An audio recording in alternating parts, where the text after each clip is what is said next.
Amigos y amigas, presupuesto ordinario. 8 billones con B grande, no con M. 8 billones. Comienza un proceso. Ayer en horas de la tarde, el ministro interino le entregó al presidente de la Asamblea Legislativa el proyecto de ley presupuesto ordinario de la República. Don Rafael Ortiz, ¿con qué espíritu recibe usted este presupuesto y qué proceso se inicia ahora en la Asamblea Legislativa? Don Rafael Ortiz es el presidente de la Asamblea Legislativa. Buenos días. Buenos días, doña Amelia. Bueno, lo recibimos en principio aceptando que hay un esfuerzo por contener el aumento que se dio el año pasado, por establecer un parámetro de crecimiento mucho más bajo en relación con lo que ha sido los aumentos de los presupuestos en los años anteriores. Claro está que hoy la Comisión de Asuntos Hacendarios tendrá que comenzar a analizar los diferentes renglones que componen el presupuesto. Hay una realidad, uno de los aspectos que componen la parte del presupuesto, como es remuneraciones, sí tiene un aumento que es superior a la inflación, y eso pues lo que nos debe llamar es a enfocarnos a una realidad, que hay una serie de disparadores del gasto fiscal que necesariamente tenemos que examinar. Y cuando me refiero a este aspecto, pues son puntos como empleo público, como incentivos que en algún momento tuvieron un sentido específico, pero ya hoy en día deben verse a la luz de una realidad, de una brecha fiscal que de continuar por este camino, pues nos va a poner en una situación comprometedora, porque, doña Amelia, a pesar de que el aumento en el presupuesto en relación al año pasado es de un, bueno, hay varias maneras de verlo, pero digamos que el crecimiento en relación ya con el presupuesto, una vez que se hicieron las reducciones del presupuesto extraordinario de este año, anda un poco menor a la inflación. El déficit fiscal sí, para el año entrante se proyecta en prácticamente un aumento de un punto más del Producto Interno Bruto, casi a un 6.8, un 6.9%. Ahora, hay propuestas en la Asamblea Legislativa que tienen que ver con el IVA, con el impuesto de renta, pero lo hemos dicho en otras oportunidades, no es posible entrar a conocer los aumentos de impuestos sin antes no ver de una manera muy responsable lo que tienen que ver con esos disparadores, con esos aumentos que por más que se haga un esfuerzo van a seguir aumentando si no hay una redefinición, una puntualización en cuanto a parar estos incentivos. Don Rafael, y ahora que usted tiene esto en sus manos, ¿qué camino sigue este proyecto? Bueno, ahora la Comisión de Asuntos Hacendarios se nombra la subcomisión de presupuesto que tiene que analizar el mismo. Me parece que tienen aproximadamente este mes para analizarlo y ya plantearlo a nivel de llevar la subcomisión, lo devuelve al pleno de la Comisión de Hacendarios, quienes tendrán que rendir un dictamen en el mes de octubre, y luego se comenzará su discusión en el mes de noviembre ya en el plenario para tener que eventualmente aprobarlo o no aprobarlo, es decir, bueno, ya eso fue lo que pasó el año pasado, pero de discutirlo ya en el plenario y los dictámenes que salgan de ahí. Pero inicialmente ahora lo que comienza es en subcomisión, vienen una serie de audiencias de los diferentes ministerios, y quiero decirle, doña Amelia, ayer cuando hicieron la presentación, el ministro interino nos dio una noticia muy importante, una noticia muy importante en cuanto a a que la Asamblea Legislativa junto con el Poder Ejecutivo era lo que menos había aumentado. Nosotros hicimos una reducción en el presupuesto de la Asamblea Legislativa de prácticamente un 2.5% con relación al año pasado, así que pues hemos dado también en ese sentido nuestra cuota en cuanto al incremento del presupuesto en el Poder Legislativo, que es lo que nosotros podemos manejar, ¿verdad? Pero ahora arranca eso, pasa por la subcomisión de hacendarios, luego pasa a la comisión y eventualmente al plenario, donde tendremos que estarlo discutiendo a finales durante el mes de noviembre. Muchas gracias a don Rafael Ortiz, presidente de la Asamblea Legislativa. Lo presentó José Francisco Pacheco, ministro interino de Hacienda. Lo llevó a la Asamblea Legislativa, se lo entregó al presidente de la Asamblea Legislativa. Hay temas polémicos importantísimos dentro del tema. Por un lado, el gobierno dice, bajé lo que pude. Por otro lado, hay gente que dice, no, se debía bajar más. El ejercicio que yo quiero hacer hoy con algunos de los diputados es un ejercicio aquí con ustedes de forma transparente, preguntarles a ellos, bueno, ¿ustedes creen que se puede bajar más? ¿Se puede bajar más? ¿Dónde? ¿Cómo? ¿Por qué? Y esto me parece que debe ser la discusión. No mucha hablada, como dice el pueblo, porque ya la gente dice, comenzó la hablada, y no le ponen atención. Y me comienzan a decir a mí ya que los quite, y yo digo, no, hay que oírlos, pero por favor, que sea contestando puntualmente esto que estamos preguntando. Y aquí, por ejemplo, el pueblo me dice, una señora, doña Rocío me dice, no se puede gastar lo que no se tiene. Doña Amelia, la gente tiene que entender eso. Deberían quitar el aumento del año pasado y un poco más. Deberían hacer el esfuerzo por quitar los pluses. Eso dice el pueblo, la gente que nos está escribiendo en ese sentido. Don José Francisco Pacheco, a usted le toca defender como ministro y ser el líder de todo este proceso de defensa del presupuesto tal y como está, del presupuesto ordinario. ¿Cómo lo defiende? Buenos días. Bueno, muy buenos días, doña Amelia, muy buenos días a los señores diputados y a los radioescuchas. Un placer, como siempre, estar en su programa. Mire, en primer lugar, creo que es importante hacer una comparación de entrada, ¿verdad? Que es cuánto está creciendo este presupuesto respecto a lo que históricamente crecen los presupuestos, porque debemos tener en consideración que todos los años el presupuesto de la República crece por una tendencia ahí que alcista, digamos, los salarios aumentan según inflación, las transferencias aumentan según algunas partidas. Entonces, lo normal es que cada gobierno tenga su presupuesto máximo, pongámosle así. Todos los años, doña Amelia, usted va a ver, por ejemplo, que vamos a tener un presupuesto que es mayor al anterior. Y entonces siempre van a salir voces diciendo, mire, es que este fue más alto que el anterior, por lo tanto este es el máximo histórico. Al año siguiente me dicen lo mismo, y entonces ese es el proceso continuo. Pero aquí lo importante es rescatar del trabajo que ha hecho el gobierno, liderado por el señor ministro Emilio Fallas y por el mismo presidente de la República, en este caso, que ha metido mano también dura, es valorar dos cosas. Uno, ese crecimiento que hoy se ha detenido. Tenemos un presupuesto que crece 0.5 respecto al que se mandó el año pasado, ¿verdad?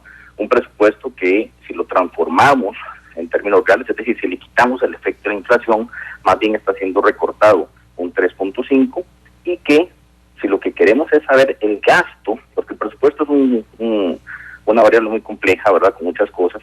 Si yo quiero saber cómo está creciendo el gasto del gobierno, ¿verdad?, ese está prácticamente congelado este año. ¿Okay? Entonces creo que hay un punto importante. Si usted se echa para atrás los últimos 15 años, no va a haber prácticamente esta tendencia, no se observa esa tendencia, por lo menos del 2008 para acá, para serle, digamos, muy concreto. Entonces ahí hay un punto de freno que estamos metiendo nosotros. Ahora, el freno no es porque el gobierno lo quiera hacer, pero no es porque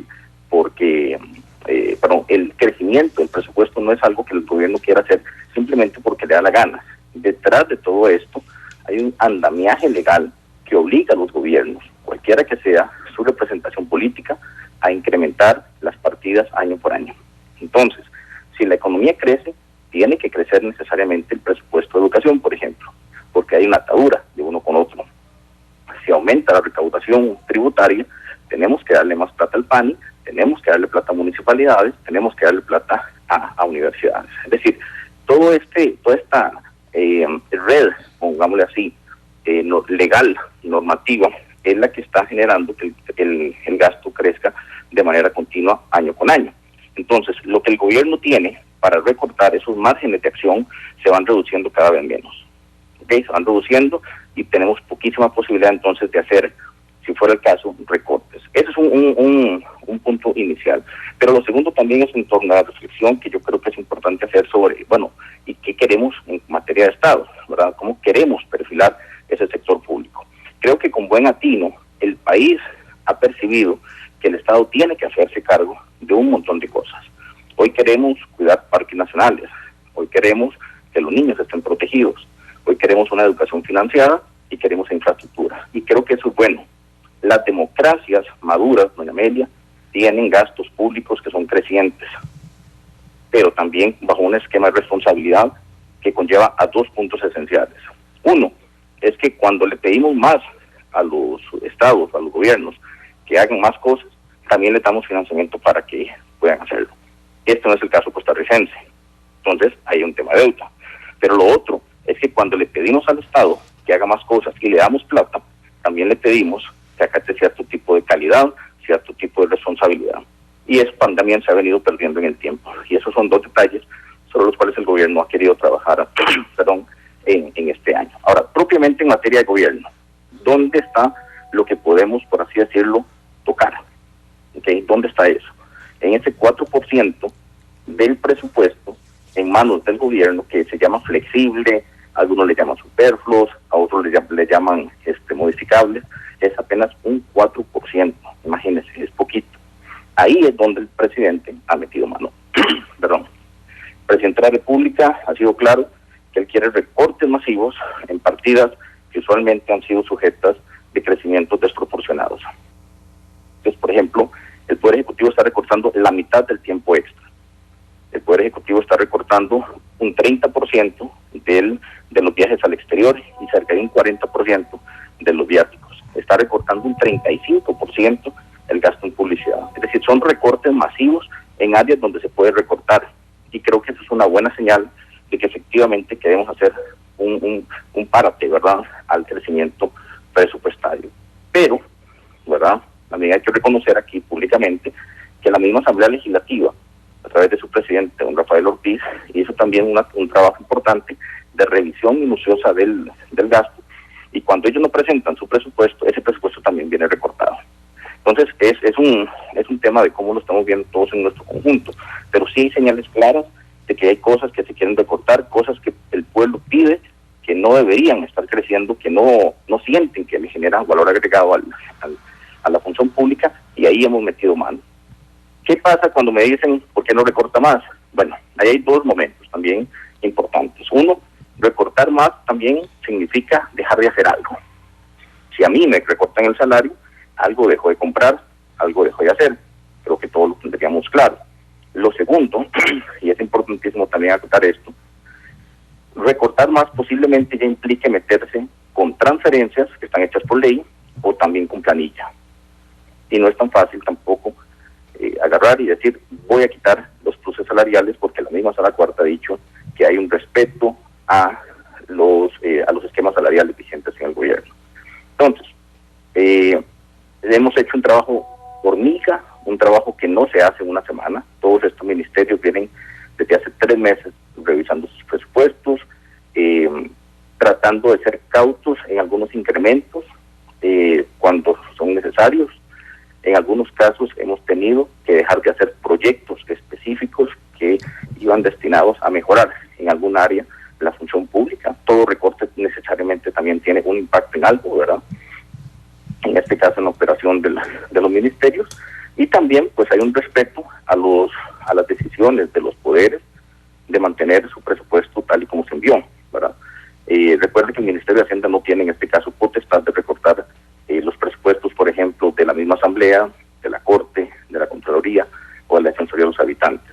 En todos ellos, ¿verdad?, se respeta también la decisión que hayan tenido sobre el nivel de presupuesto que hayan enviado. Don José Francisco, ve, aquí me sigue el pueblo hablando, voy a leer solo los que me ponen. Dice aquí, por leyes nos vamos al guindo, muy bonito, las leyes no están escritas en piedra, necesitamos que nos digan que también van a cambiar esas leyes que están dando pluses y beneficios a empleados públicos, eso nos dice una persona. Yo lo voy a tratar de poner en una dimensión mayor. Aquí la gente votó masivamente, no por el PAC, votó por el cambio. Y dentro del cambio pretendía que cambiaran todas estas cosas. Digo yo porque políticamente hay que valorar eso en cuanto a la reacción que va a haber. Entonces, cuando la gente dice, no, yo quiero ver que de verdad toquen lo que hay que tocar, porque usted mismo nos dice, no, si lo que se puede tocar es un 4%, es muy poquitico, lo que se puede, bueno, pero se supone que no están escritas en piedra las leyes, se podrían tocar otras cosas, se podrían hacer otras cosas. Yo quiero hacer el ejercicio ahora con los diputados, a ver qué me dicen, don José Francisco, pero digo que la reacción mayoritaria con el tema de impuestos sigue siendo el mismo, recorten y dejen de hacer más grande un Estado que está está viviendo de prestado, estamos viviendo de prestado, ni todos los impuestos del mundo harán las cosas porque ya está todo tan arreglado que siempre seguirán subiendo las mismas cosas y con leyes no se paran muchas de las cosas que están mal. En medio de eso se va a dar la discusión, estoy segura, don José Francisco, en medio de eso, porque eso es, ve, aquí viene otro, se lo voy a leer.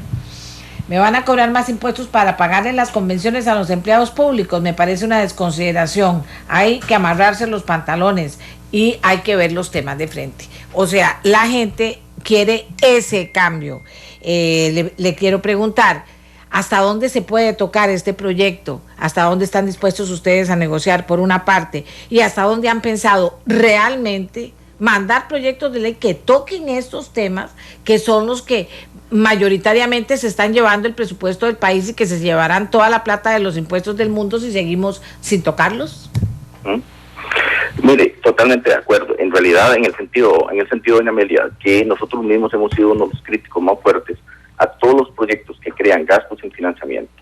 Es decir, cuando nosotros inclusive tratamos de explicar esto en materia muy simple, de decir, mire, el gobierno es como una familia que tiene eso realmente no es tan cierto, porque al gobierno, yo sí le puedo meter programas nuevos, le puedo generar crecimiento en el gasto sin necesidad de darle plata, y lo obligo a eso. Es decir, no es tampoco de saltarse la ley tan sencillo como pareciera, porque el incumplimiento de la ley tiene consecuencias sobre el jerarca que la incumple. Entonces, viera qué interesante por ese lado. Sí se puede hacer una revisión de la legislación, pero ahí es donde tenemos que pensar como país si lo que nos conviene es retirar, digamos, esta legislación de gasto o incrementar los impuestos también, porque, por ejemplo, si yo retiro una legislación o si yo quito una legislación como la de educación, que lo lleva a un 8% del PIB, ahí entonces yo tengo, ¿verdad?, una fuente de una posibilidad de hacer recortes en educación.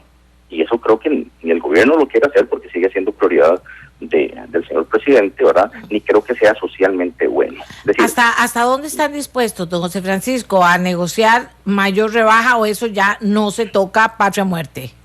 Para el caso de los ministerios, que es el que yo tengo más a mano, justamente, a mí me parece que recortar cosas como partidas superfluas y todo les va a quedar un poquísimo margen que más bien termina afectando la operación de los ministerios. Quitaron ese tema de las asesorías, que eso sí se puede quitar sin ley. Hay muchas cosas que se pueden quitar. Los viajes efectivamente los quitaron. Sí, hemos quitado, como le digo, y no son recortes de 1, 2, 3%, son recortes de 25, 30, 40%. En la mitad del tiempo extra se está quitando. Prácticamente el tiempo extra de poder ejecutivo está solamente para el tema de los policías, que tienen un rol diferente, ¿verdad? Pero si usted ve las cifras que hemos presentado ayer en el presupuesto, todas esas cosas se están quitando, ¿verdad? E inclusive una legislación nueva en materia de salarios ni siquiera nos da el chance de ver en las siguientes 2 administraciones efectos fiscales significativos, cosa que no es que estoy ya negando que haya que hacer, no estoy negando eso. Creo que es importante revisar el tema salarial, pero yo no lo vería tanto como un tema de fiscalista, porque realmente no tiene efectos en el corto plazo. Yo vería el tema de la revisión salarial en un contexto de eficiencia al sector público. Claro, pero eso es lo que digo yo, con solo que se pongan a calificar, no como califican ahora, para dar anualidades, le pongan un 5, un 3, un 2 al que no trabaje bien y le pongan un 10 al que trabaja bien, ya con solo eso, no le cuento yo a usted lo que ganaríamos. Sí, hay claro ventajas de eso, pero como le digo, desde el punto de vista fiscal, si esa es la visión nuestra, no hay ganancia realmente. Usted sabe que todas las anualidades que al día de hoy se hayan pagado, la Sala Cuarta ha dicho muy claramente, se tienen que seguir pagando. Entonces, eso, digamos, ya es intocable, pongámosle entre comillas. Pero sí puedo variar la forma en que el Estado se está gestionando y la forma y los resultados que estamos obteniendo. Mire, yo estoy seguro que si usted se mete en muchas de las dependencias, va a encontrar recursos humanos valiosísimos de altísimo nivel, ¿verdad? Y muchas veces nos quejamos, porque yo lo he visto en algunas encuestas, que es justamente el poco valor añadido que dice la gente que le da el sector público a su vida, ¿verdad? Es decir, no creen que el gobierno le está generando, le complican la vida a uno. A veces sí, pero no crea. Hay datos aquí que el mismo Estado de la Nación ha dado claramente. Por ejemplo, doña Amelia, comedores estudiantiles, que es un programa que se financia con un presupuesto nacional, cubre más de 900,000 niños en este país, ¿verdad? Que comen a diario en ellos. Eso es un programa que está ahí metido en el presupuesto.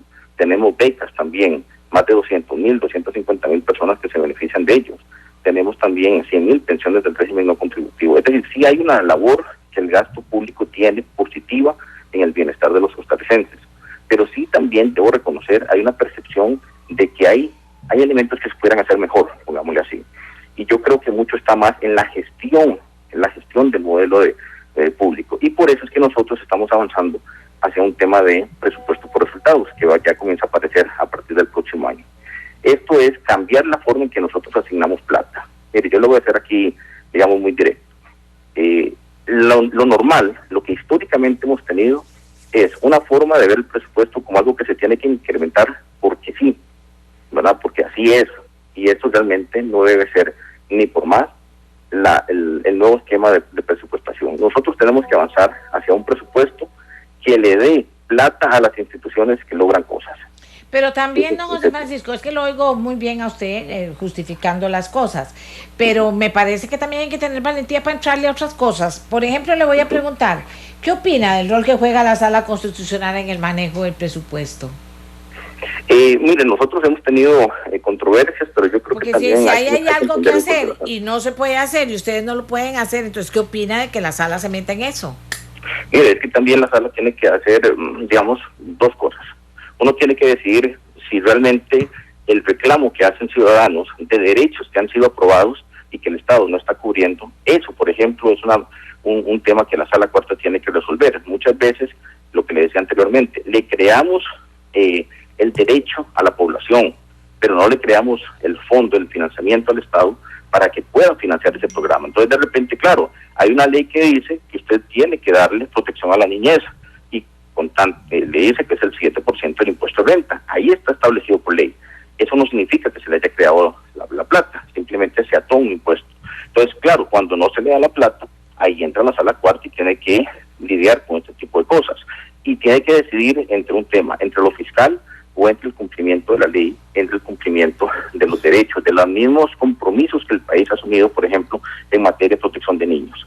Y ahí me parece que la Sala actúa a veces, digamos, a derecho, a veces hemos tenido discrepancias sobre esto.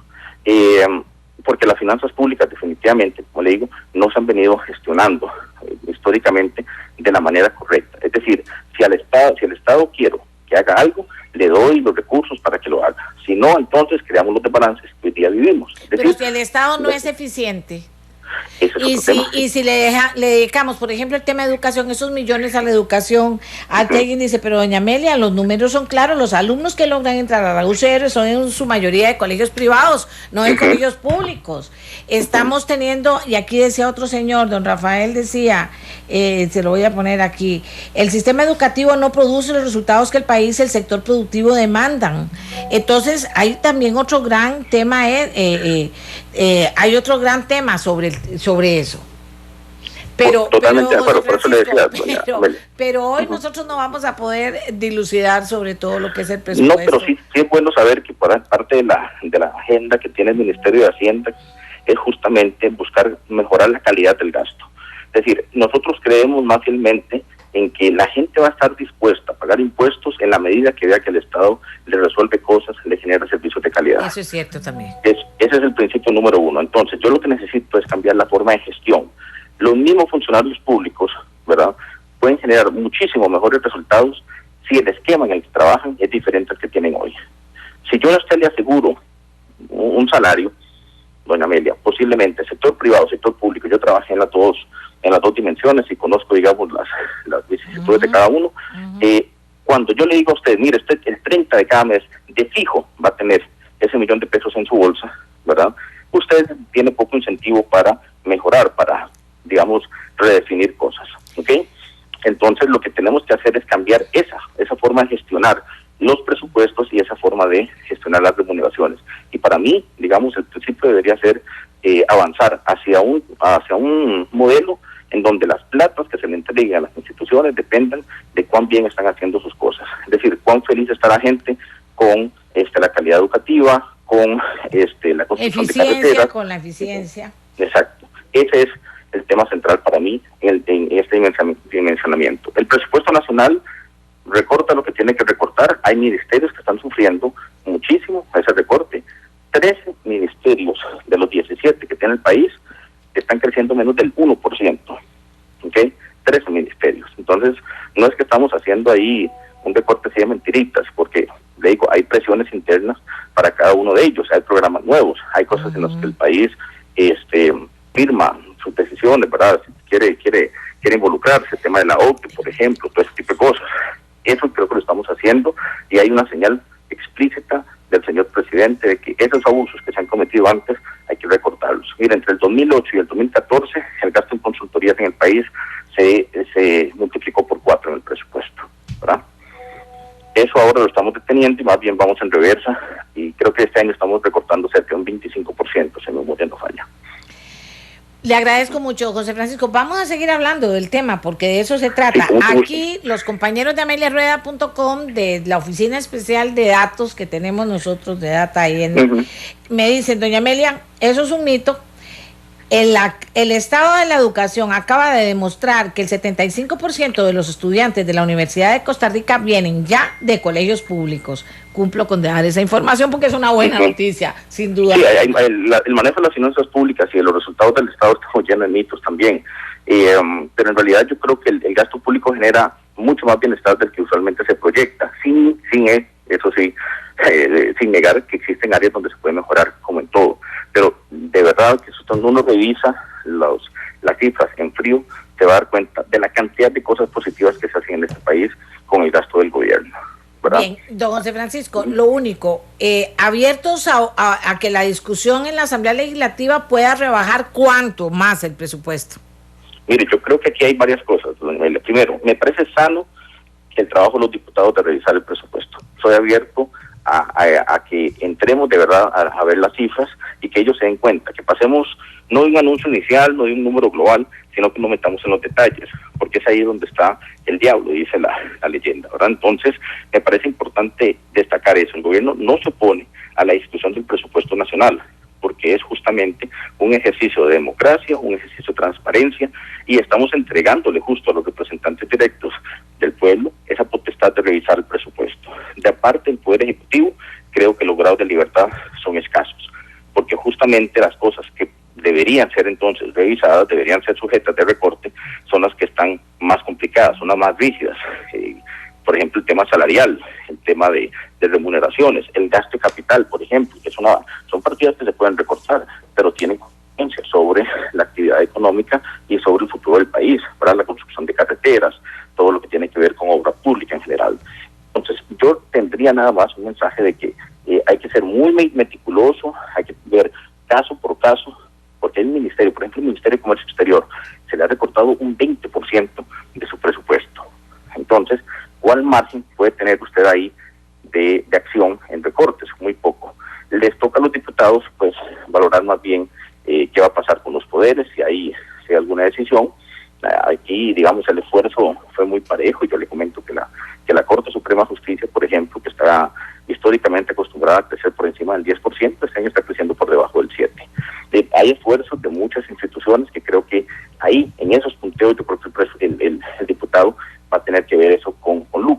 bienvenida a la revisión, bienvenida a la negociación. Bueno, eso es lo que defiende, cómo lo defiende y lo que dice en una primera salida el viceministro de Egresos, que está en el cargo interinamente de ministro de Hacienda, José Francisco Pacheco, y nosotros se lo hemos escuchado a ustedes. Que usted haría cosas diferentes, que usted tiene otra posición. ¿Qué piensan los diputados que tendrán en sus manos esto? Yo cerraría Recope, como dice aquí un señor.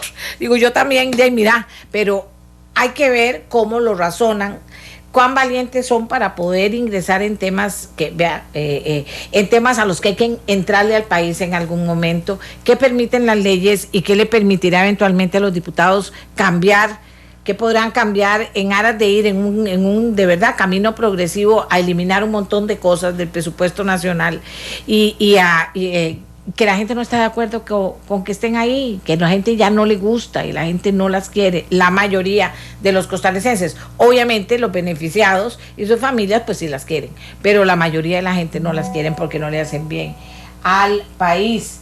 Dice, Recope no está en el presupuesto nacional, pero yo pienso en general, no en el presupuesto nacional, porque aquí ese señor me pone, doña Amelia, hay que cerrar Recope. Digo, sí, yo también la cerraría, pero ese no es el tema ahora. El tema ahora es oír qué dicen los diputados sobre este presupuesto, pero puntualmente, ¿verdad? No quiero que me den vuelta por todo lado porque no puedo. Yo necesito que los diputados digan qué recortarían exactamente, dónde está lo que recortarían y cuánto sería lo que recortarían, porque así es como está la cosa.